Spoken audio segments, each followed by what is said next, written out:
All right, so hello everyone. Hello, I'm Jin everyone. Jinx, I'm Tuna, and we're the the Monster Monster Hunter Hunter Math Math Guys. Guys. That's gonna be so off-sync.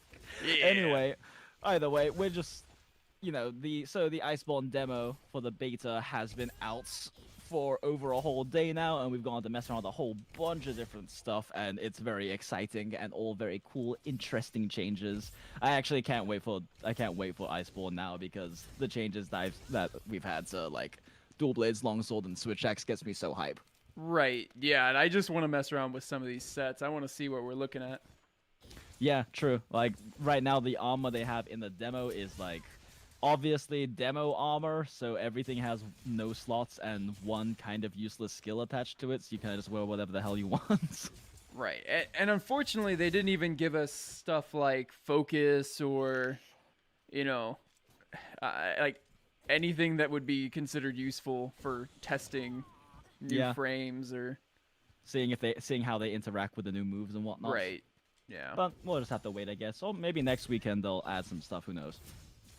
Is that Doubt kind of it, how but they who do knows? it? Like I said, I was never a part of the original beta. Did they have different weapons and armors the second week?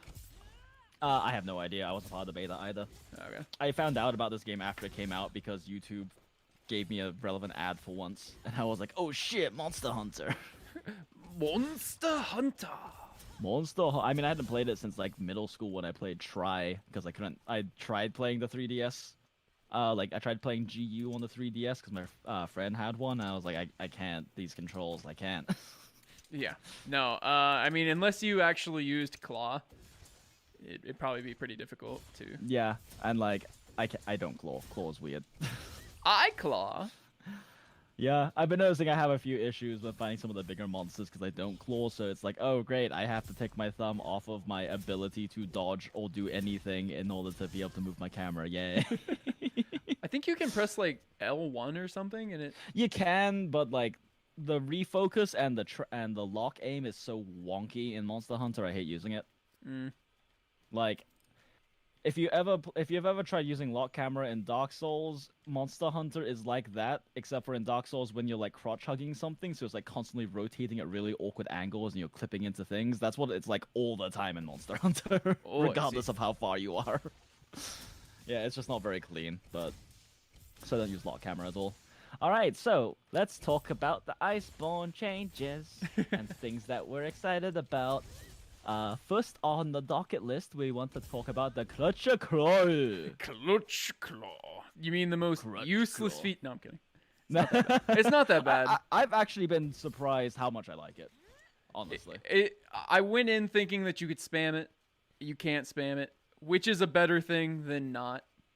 Well, you can't. Switch X, well, we'll get into it. But Switch X has a weird spam it might potentially use with Clutch Claw. Oh no. Oh no. Oh no. But yeah, Clutch Claw, I'm surprised how much I like it. I do think that the ability to like rotate the monster and then use your burst or your slinger ammo to knock them into a wall to get an easy trip is a really nice mechanic. I basically never use it because I'm just like, but I can just hit thing to trip it. But like, I can see how it's a very useful mechanic. I mean, you saw me a couple times. I was doing it. Yeah, in group hunts, it's very useful because of how much higher the flinch thresholds are. So like, it's very hard oftentimes for a whole team to kind of reliably focus, a body part. Mm-hmm. Because of just the nature of how the monster's going to be attacking and moving and rotating because there's 4 of you on one leg. So it's definitely really nice for that. And I can imagine since you play Sword and Shield, it's probably a lot nicer too just because you have much smoother access to clutch clawing. Yeah, I have really good positioning. I guess I have better positioning than you do as a switch axe. It's not just that, because I don't know how much you messed around with the other heavier weapons, but like it seems like the time it takes you when you press L2 to like get into position to and ready your clutch claw. So when you press circle in order to be able to clutch claw them, it seems like the amount of time that takes is relative to the sheath time. Oh, So like when I was using like greatsword, it was actually fairly quick. When I was using dual blades, it was very quick. When I was using switch axe or lance, it was really slow to get in position for that. Like it took almost a full second for me to be able to clutch claw after pressing L2. Yeah, I pretty much only messed around with hammer, sword and shield, and light bowgun the entire weekend. Yeah. No, the entire first day, I guess. Let me.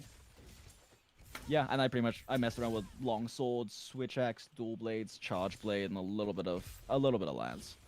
Like tiny bit. But yeah, with the clutch claw, a really cool new feature obviously is softening mechanics. So every weapon can soften, but heavy weapons, the ones categorized as heavies, soften significantly more. I still haven't done enough testing to figure out exactly what the value changes are on it, but the two things I do know for certain is that A, it's roughly like a 20-30% damage increase, so probably like maybe a 20% increase in hits of value, who knows. But at least from the things I could test it on, when you soften a non-weak point, it always becomes a weak point, or at least Orders gives orange numbers, so I presume weak point. There's no weakness exploit to confirm, but Yeah, unfortunately. yeah. So like for example, you can within the Great Jagger's quest, you can fight Master Rank Anjanath, and like Anjanath's legs before they break on a weak point. But when I was using dual blades on him, I just crutch crawled him and did my little triangle attack, and it softened his legs, even though it's a light weapon, so it has less softening, but it softened his legs enough to give me yellow numbers and a significant damage increase.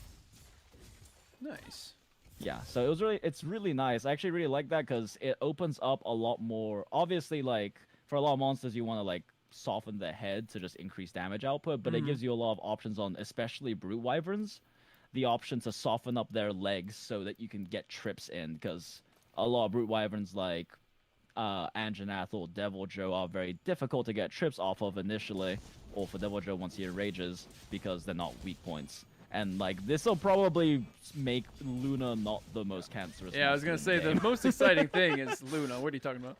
Yeah, Luna's not gonna be the worst thing in the game to fight if you don't use blunt or ranged weapons now. Yeah, so that's the really cool things about Crutch Crawl. Also, the light weapons do drop slinger ammo, and we're like 99% sure there's a limit to how much slinger ammo it will drop you, because Or at we least tried per minute, because I think we were getting more after a while. I pretty much never stopped trying to get slinger ammo in that run. So what happened was we did a 4-man meme run where we just tried to kill the monster exclusively with slinger ammo and clutch claw attacks. And like I never stopped doing it, and I could not get more slinger ammo after a certain point. Like you said, it might be a per minute thing because that hunt didn't actually even last that long. But Yeah, I think it was 4 or 5 minutes total. yeah, so like there is some limiting mechanic to that though. Like if you keep repeatedly clutch clawing with a light weapon, it will stop dropping at a certain points, and we don't know if there is a certain mechanic that lets a cooldown reset or something. That being said, I still got like 10 rounds of slinger thorns off in the face, so that was fine.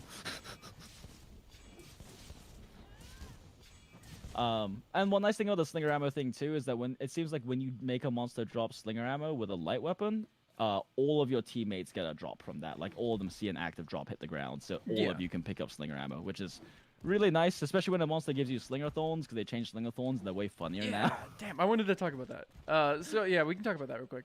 The slinger thorns, instead of being like one damage instance, I think it even does a little bit more damage, but now it's a bunch of separate damage instances. So it's kind of like a thorny path. Like if thematically it looks really, it makes more sense, I guess. Yeah, it's kind of, isn't it like, so is it like every time you hit it, it explodes several times, or is it just that it explodes every time it gets hit? Like, is it like a slicing ammo, or is it like a light bowgun mine? Well, I just hit it a couple works. times. Yeah. In the training pool, and it hit 3 times when I hit it. Okay, so let me try it with like an elemental light bowgun or something. But so far as I could see, I mean, when we did it on that, what the hell is his name again? The Woolly Mammoth? Woolly Barrett? Woolly Barrett. Yeah. But I mean, I had like 10 plus numbers with the light bowgun. Yeah, like I still need to go back and watch your VOD of that, because like I said, I spent that entire hunt just farming slinger thorns off of his face and sticking them on his face for you guys to blow up. But yeah, the slinger thorns function a bit differently now, and they're actually kind of fun now. Yeah, I think it does it Yeah, it looks like every it's time one it gets inst- hit. Yeah, every time it gets hit, and then eventually it exhausts itself. Yeah, after After a like few 3 hits. hits, 2 or